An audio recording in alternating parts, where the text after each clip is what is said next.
نحمدہ ونصلی علی رسولہ الکریم اما بعد۔ پارہ نمبر 9 سورۃ الاعراف آیت نمبر 199۔ اعوذ باللہ من الشیطان الرجیم بسم اللہ الرحمن الرحیم۔ خذ العفو وأمر بالعرف وأعرض عن الجاہلین۔ وَإِمَّا يَنزَغَنَّكَ مِنَ الشَّيْطَانِ نَزْغٌ فَاسْتَعِذْ بِاللَّهِ إِنَّهُ سَمِيعٌ عَلِيمٌ۔ صدق اللہ العظیم۔ اسلام میں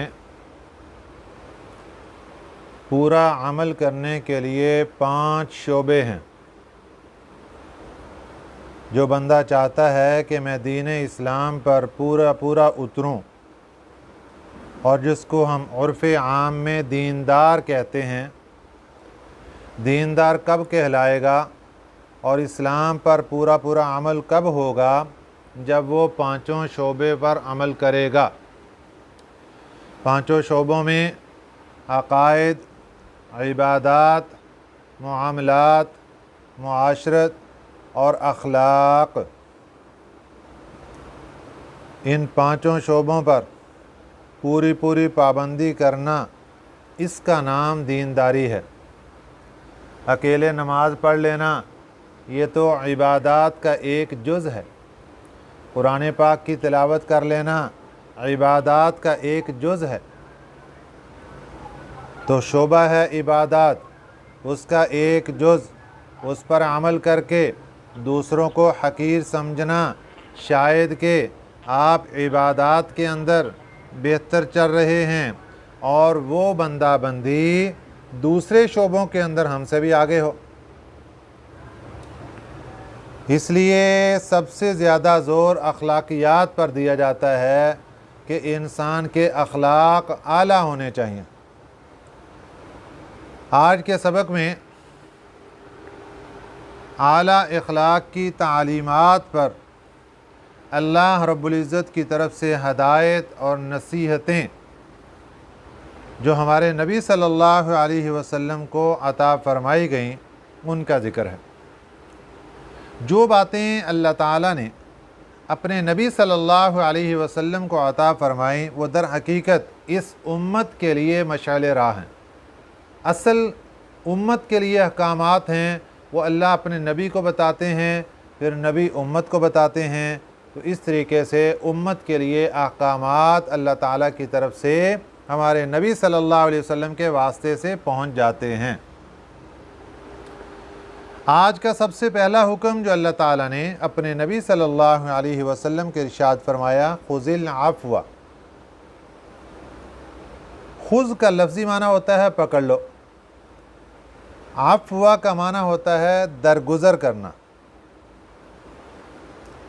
تو لفظی معنی یہاں پر کیا ہوگا؟ خذ العفو، درگزر کرنے کو پکڑ لو۔ تو مراد کیا ہوگا؟ درگزر کرنے کی عادت بنا لو۔ یہاں پر جو لفظ عفو آیا ہے، عفو، اس کے 2 معنی ہیں جو مفسرین اکرام نے زیادہ ترجیح دی۔ ویسے تو اور بھی کئی معنی ہیں اس کے۔ علماء مفسرین میں سے ایک جماعت نے عفو کا معنی یہاں پر لیا ہے کہ ہر ایسا کام جو آسانی کے ساتھ بغیر کسی کلفت اور مشقت کے ادا ہو سکے، اس کو عفو کہتے ہیں۔ تو اس جملے کے معنی یہ ہوئے کہ اللہ اپنے نبی صلی اللہ علیہ وسلم کو ہدایت فرما رہے ہیں کہ آپ کے جو شاگرد ہیں، صحابہ اکرام رضوان اللہ علیہم اجمعین کی جماعت ہے، آپ ان سے عمل قبول کر لیا کریں جتنا یہ آسانی کے ساتھ عمل کر سکیں۔ واجبات شرعیہ میں اعلیٰ معیار کا مطالبہ نہ کریں، جتنا بھی ان سے ہو سکے، جس معیار میں بھی وہ ان سے قبول کر لیا کریں۔ یعنی جس پیمانے پر بھی آسانی سے عمل پیرا ہو جائیں اتنے ہی درجے کو قبول کر لیا کریں۔ جیسا کہ نماز، اس کی اصل حقیقت تو یہ ہے کہ بندہ ساری دنیا سے کٹ جائے اور یکسوں ہو کر اپنے رب کے سامنے ہاتھ باندھے ہوئے اس لیے کھڑا ہو کہ حمد و ثنا کے ساتھ اپنے معروضات کو بلا واسطہ اللہ کی بارگاہ میں خود پیش کر رہا ہے، گویا کہ وہ اس وقت براہ راست اللہ کی ذات سے مخاطب ہے۔ اس کے جو آثار خشوع کے، خضوع کے، ادب و احترام کے ہونے چاہیے وہ ظاہر ہے، وہ تو ہم مسلمان اس میں بہت کمزور ہیں، بلکہ لاکھوں میں سے کوئی ایک نمازی ایسا ہوگا جس کو اللہ تعالیٰ یہ شرف عطا فرما دیں کہ وہ اس درجے کی نماز پڑھ لے۔ تو اللہ نے اپنے نبی صلی اللہ علیہ وسلم کو فرمایا کہ خذ العفو، آپ عفو کی عادت بنا لیں، یعنی اپنے صحابہ اور اپنے شاگرد اور اپنے امتیوں کے جو اعمال واجبات شرعیہ کے جس معیار کے ہونے چاہیے ان سے اگر تھوڑا سا کم معیار بھی ہے تو وہ بھی قبول کر لیں۔ یہ اللہ نے احسان فرمایا۔ اگرچہ یہ پورا حق ادا نہیں کر سکتے لیکن ان کی جو سرسری اطاعت ہے، فرما برداری ہے، اسی کو ہی قبول کر لیا جائے۔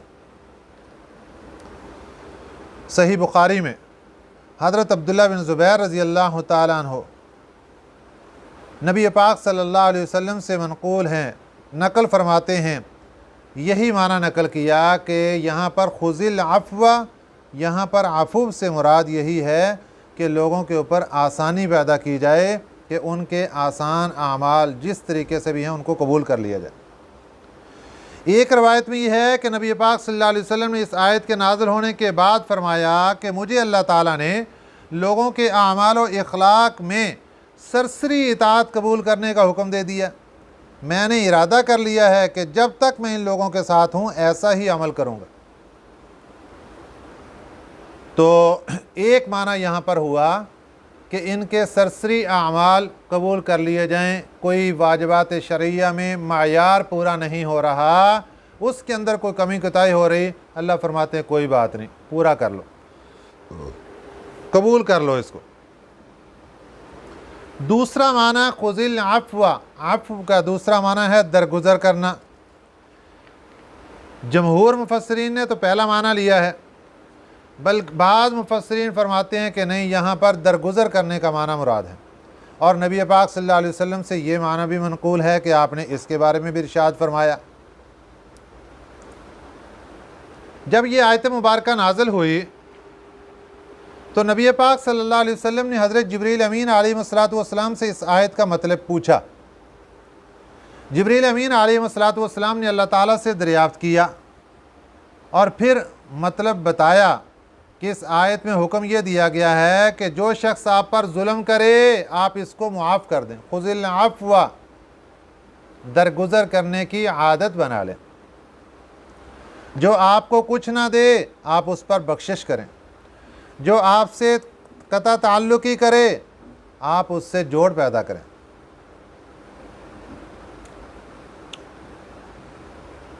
حضرت سعد بن عبادہ رضی اللہ تعالیٰ عنہ سے منقول ہے کہ غزوہ احد کے موقع پر جب ہمارے نبی صلی اللہ علیہ وسلم کے چچا حضرت امیر حمزہ رضی اللہ تعالیٰ عنہ کو شہید کر دیا گیا اور بڑی بے دردی کے ساتھ شہید کیا گیا، ان کے اعضاء کاٹ دیے گئے، لاش کی بہت بے حرمتی کی گئی، کان کاٹ دیے، آنکھیں نکال دیں، ہاتھ کاٹ دیے۔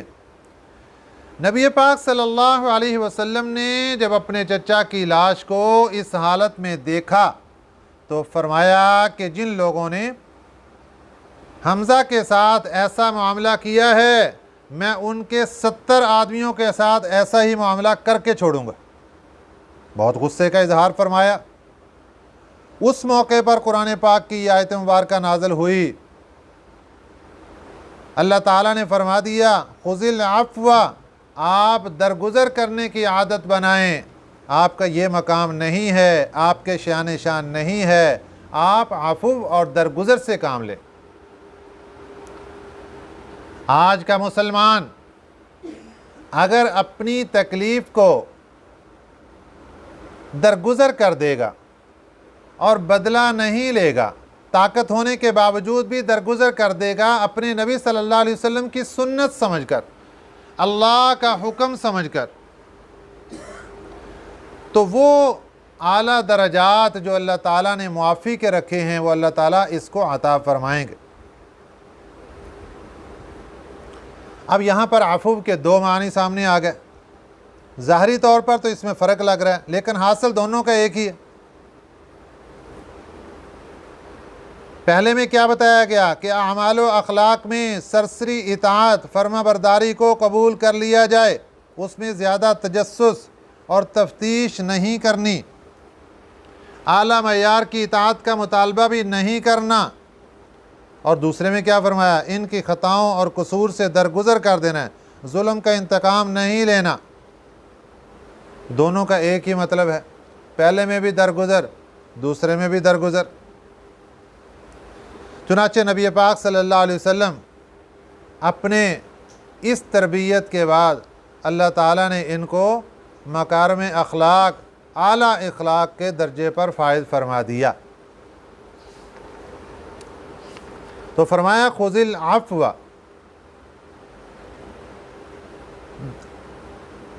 درگزر کی عادت اپنا لیں، وَأْمُرْ بِالْعُرْفِ، اب درگزر بھی کرنا ہے، اور دوسرا حکم آپ کو یہ ہے کہ وَأْمُرْ، اور حکم کرو، بِالْعُرْفِ، نیکی کے کام کا، نیکی کے کام کی تبلیغ بھی جاری رکھنی ہے، اگرچہ دشمن ہی سامنے ہے، درگزر بھی کرنا ہے، اس سے تکلیف کا بدلہ تکلیف کی صورت میں نہیں لینا، درگزر کر دینا ہے، لیکن اس کو نیکی کے کام کی دعوت بھی دینی ہے۔ اور اگر کوئی دشمن جاہل سامنے آ جاتا ہے تو فرمایا وَأَعْرِضْ عَنِ الْجَاهِلِينَ، اور اعراض کرو جاہلوں سے۔ جاہل ہے، بدتمیز ہے، وہ نصیحت سننے کی بجائے آگے سے بدتمیزی کرتا ہے، فرمایا اس سے اعراض کر لو۔ دوسرا مطلب یہ ہے کہ اگر کوئی بندہ، کوئی بندی جہالت کی وجہ سے جاہلانہ گفتگو کرنا شروع کر دیتی ہے تو اس کی جہالت کا اعتبار نہ کرو، اس کی جہالت سے خفا نہ ہو، وَأَعْرِضْ عَنِ الْجَاهِلِينَ، اس کی جہالت سے اعراض کر لو۔ اب یہ جو کام کرنا کہ درگزر بھی کر دیا، پھر نیکی کا کام بھی کیا، پھر جاہلوں سے درگزر اعراض بھی کیا، یہ کام بہت بڑے اعلیٰ درجے کا کام، لیکن اس اعلیٰ درجے کا کام کرتے وقت شیطان وسوسے ضرور ڈالے گا۔ تو فرمایا وَإِمَّا يَنزَغَنَّكَ مِنَ الشَّيْطَانِ، اور اگر يَنزَغَنَّكَ ابھارے تجھے، من الشیطان، شیطان، نزغن، چھیڑ چھاڑ سے، وسوسے سے، شیطان تجھے چھیڑتا ہے، شیطان تیرے دل میں وسوسہ ڈالتا ہے کہ تو نے پہلی دفعہ اس کو معاف کر دیا، یہ پھر دوبارہ شیر بن کے کھڑا ہو گیا، ایک دفعہ اس کو چھوڑ دیا، یہ دوبارہ پھر بدتمیزی پہ اتر آیا، پکڑو اس کو، اس کی کیا جرت ہے، اس کو پتہ ہی نہیں میں کون ہوں، یہ شیطان ابھارتا ہے۔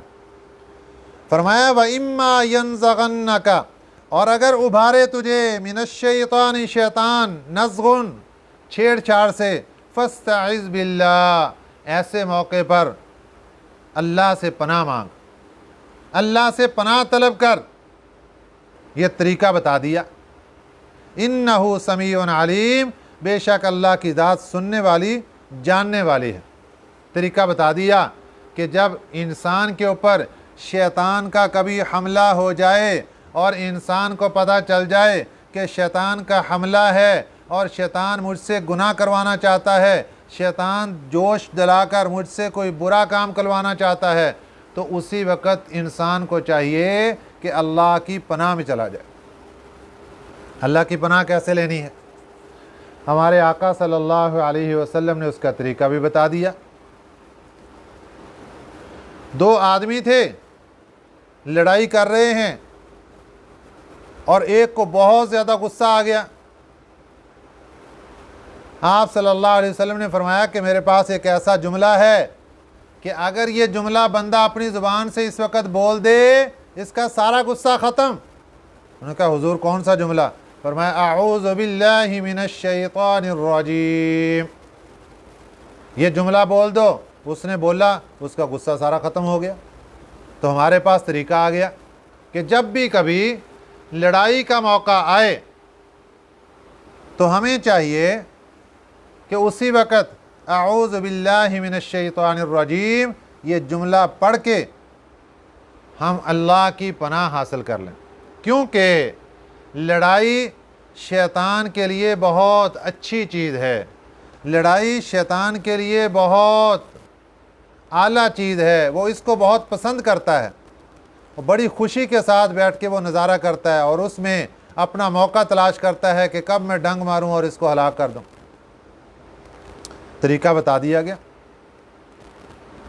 حضرت عمر بن خطاب رضی اللہ تعالیٰ عنہ کے سامنے ایک مرتبہ غیر مسلم نے کچھ الفاظ ایسے بول دیے کہ آپ کو بہت غصہ آ گیا۔ ساتھ ایک صحابی تھے جو اس کو ساتھ لے کر آئے تھے ملاقات کروانے کے لیے، انہوں نے محسوس کیا تو انہوں نے قرآن پاک کی یہی آیت پڑھ دی، خذ العفو وأمر بالعرف وأعرض عن الجاہلین وإما ينزغنك من الشیطان نزغ فاستعذ باللہ انہ سمیع علیم۔ اسی وقت حضرت امیر المومنین رضی اللہ تعالیٰ عنہ کا غصہ ختم ہو گیا۔ یہ تو اللہ نے ہمیں ہدایت عطا فرما دی اور طریقہ بتا دیا کہ شیطان سے جب جان چھڑانی ہو فوراً اللہ سے پناہ حاصل کر لو۔ ان الذین اتقوا، بے شک وہ لوگ جو ڈرتے ہیں، جو متقی ہیں، اذا مسہم، جب پہنچتی ہے ان کو، طائف، کوئی حملہ، من الشیطان، شیطان کا، شیطان کی طرف سے کوئی حملہ ان کو پہنچتا ہے، غصہ دلا دیا شیطان نے اور کوئی کاروائی شیطان نے کر دی، تذکروا، وہ متقی بندہ فوراً اللہ کے ذکر میں لگ جاتا ہے، فَإِذَا هُمْ مُبْصِرُونَ، پھر اسی وقت مبصرون، اس کو سوجھ آ جاتی ہے، اس کو سمجھ آ جاتی ہے، اس کی آنکھیں کھل جاتی ہیں۔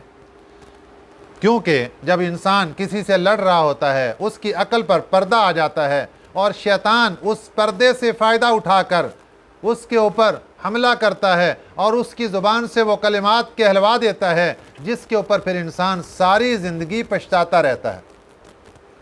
اور اس موقع پر میرے اللہ نے علاج بیان فرمایا کہ جو متقی بندہ ہے اس کے پاس علاج کی یہ صورت ہے کہ جب کبھی شیطان کا حملہ اس پر ہو، تذکروا، وہ اللہ کا ذکر شروع کر دے، جس طرح پہلے اللہ کا ذکر بتا دیے، فاستعذ باللہ، اعوذ باللہ من الشیطان الرجیم پڑھ لو، ولا حول ولا قوت الا باللہ العلی العظیم پڑھ لو۔